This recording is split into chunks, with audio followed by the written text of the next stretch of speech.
Comment reconnaître un pain IGBA quand vous êtes en boulangerie ou quand vous êtes en grande surface? Est-ce que la baguette tradition peut être intéressante dans le cadre d'une alimentation IGBA? Est-ce que le pain nordique est vraiment IGBA? Et que penser du pain protéiné? Je réponds à toutes ces questions dans cette vidéo.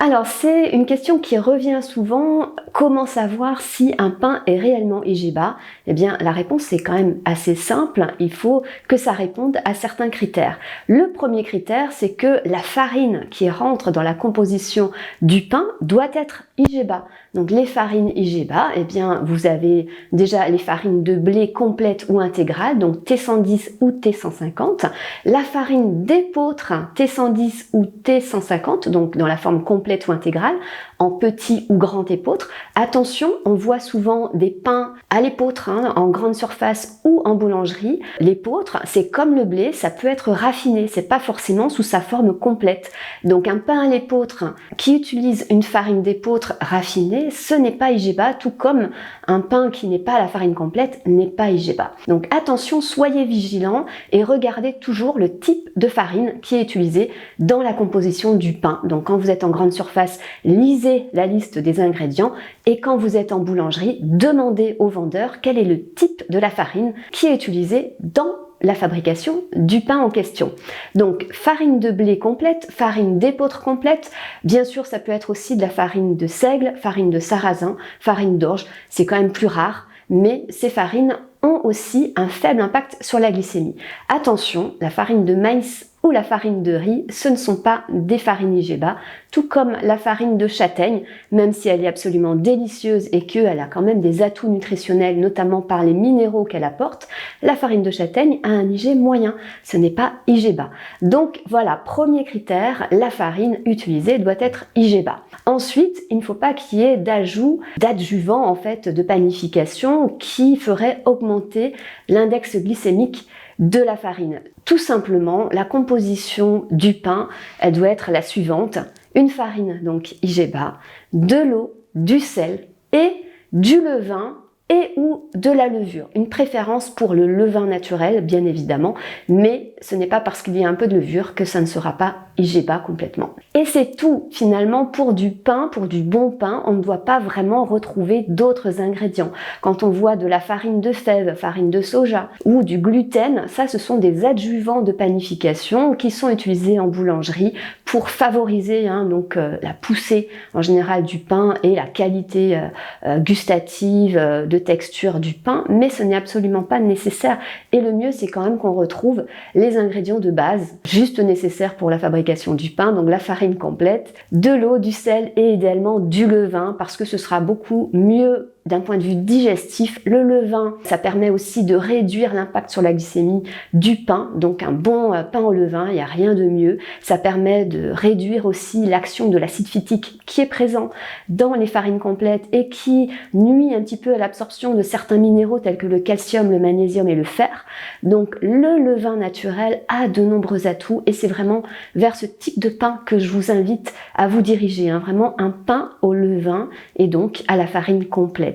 Alors, est-ce que la baguette tradition peut être IGBA? Alors la baguette tradition, sa fabrication, elle est très encadrée. Effectivement, il n'y a pas ou très peu d'adjuvants et il n'y a pas d'additifs non plus alimentaires, sauf farine de fève et farine de soja qui sont autorisés en petite quantité dans la baguette tradition. Mais le problème, c'est que cette baguette tradition, elle n'est pas élaborée à partir d'une farine complète. En général, c'est une farine de blé T65, donc c'est pas très raffiné, mais c'est quand même bien raffiné. Donc ce n'est pas un pain qui peut être à un IG inférieur à 50, malheureusement, même si c'est toujours mieux la baguette tradition qu'une baguette classique qui va contenir d'autres additifs adjuvants de panification et qui n'est pas aussi bien d'un point de vue même gustatif et conservation. La baguette tradition, malheureusement, elle n'est pas IGBA. Alors, que penser du pain nordique? Eh bien, si vous avez l'occasion de regarder la liste des ingrédients sur Internet, eh bien, vous constaterez que malgré son apparence très brune, c'est vrai que le pain nordique, il est assez foncé, assez noir, donc on pourrait penser que c'est un pain IGBA, parce que c'est peut-être une farine complète, et malheureusement, dans la liste des ingrédients, qu'est-ce qu'on retrouve? En premier, c'est généralement de la farine de blé. Donc la farine de blé, si ce n'est pas spécifié complet, ça veut dire que c'est une farine de blé raffinée, donc ce n'est pas IGBA. Qu'est-ce qui va donner son apparence sombre au pain nordique? Eh bien, c'est qu'il y a une farine de seigle qui est ajoutée, mais ce n'est pas la seule farine utilisée. Il y a aussi souvent ajout d'oléagineux, des graines de lin, des graines de tournesol, voilà, d'autres petites graines qui vont apporter un petit goût très sympathique, mais malheureusement, le pain nordique, ce n'est pas un pain IGBA. Souvent, on me dit, je mange du pain nordique, c'est IGBA. Non, pas du tout. Ce n'est pas IGBA. Vous regarderez la teneur en fibres de ce pain nordique. En général, elle est comprise entre 3 et 4%, ce qui correspond à un pain normal. Le pain complet au levain, vous avez plutôt une teneur en fibres de l'ordre de 6 à 8%, donc 2 fois plus. Donc ça montre bien quand même la différence de qualité, la différence de type de farine. Le pain nordique, ce n'est pas élaboré avec une farine complète, malheureusement. Alors, que penser ensuite du pain protéiné? On trouve de plus en plus ce genre de pain sur le marché. Donc c'est un pain qui est riche en protéines, effectivement, souvent plus de 20% de protéines, alors que le pain classique, c'est plutôt aux alentours de 7%. C'est riche aussi en fibres, souvent entre 15 et 20% de fibres, donc ça c'est très intéressant. C'est plus riche en lipides, donc un petit peu plus de graisse que le pain ordinaire, parce que souvent il y a des ajouts d'oléagineux également, beaucoup de petites graines dans ce genre de pain.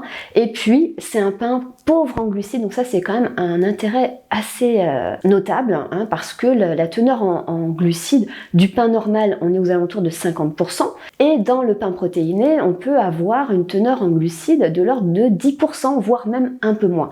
Donc ce type de pain, il faut savoir que quand on regarde la liste des ingrédients, il y a beaucoup d'autres ingrédients que de la farine finalement. C'est pas de la farine de blé qui est utilisée, mais plutôt une farine de soja, des fèves de soja. Donc pour enrichir le pain en protéines, il y a aussi d'autres adjuvants tels que des gommes, du psyllium pour ajouter des fibres, mais il y a aussi pas mal d'additifs alimentaires, des épaississants, des acidifiants, des conservateurs de synthèse. Donc c'est plutôt un produit bien transformé malheureusement, même si la composition nutritionnelle, richesse en fibres, en protéines, pauvre en glucides, est vraiment intéressante, surtout pour les personnes qui souffrent de diabète et qui veulent réduire de façon significative leur apport en glucides et être bien rassasiés avec des protéines aussi, avec des fibres. Donc ça peut être aussi intéressant pour les personnes qui ont besoin de consommer plus de protéines au quotidien, mais il faut savoir que c'est un produit ultra transformé, ça n'a plus rien à voir avec la composition d'un bon pain complet au levain. Voilà pour donc un récapitulatif sur les différents pains. Donc privilégiez vraiment le pain complet au levain naturel. C'est beaucoup mieux pour votre digestion, pour l'impact sur la glycémie également. N'oubliez pas de demander au boulanger quel est le type de farine utilisé dans leur pain. Ils doivent connaître et vous fournir ces réponses. Si vous voulez aller plus loin avec l'alimentation IGBA, je vous invite à télécharger mon guide 100% nutrition IGBA, le guide qui s'affiche à l'écran.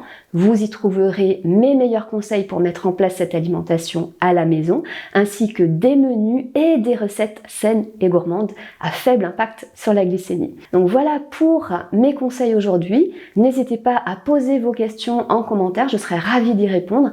Et quant à nous, on se retrouve la semaine prochaine pour des nouveaux conseils nutrition, minceur et mieux-être.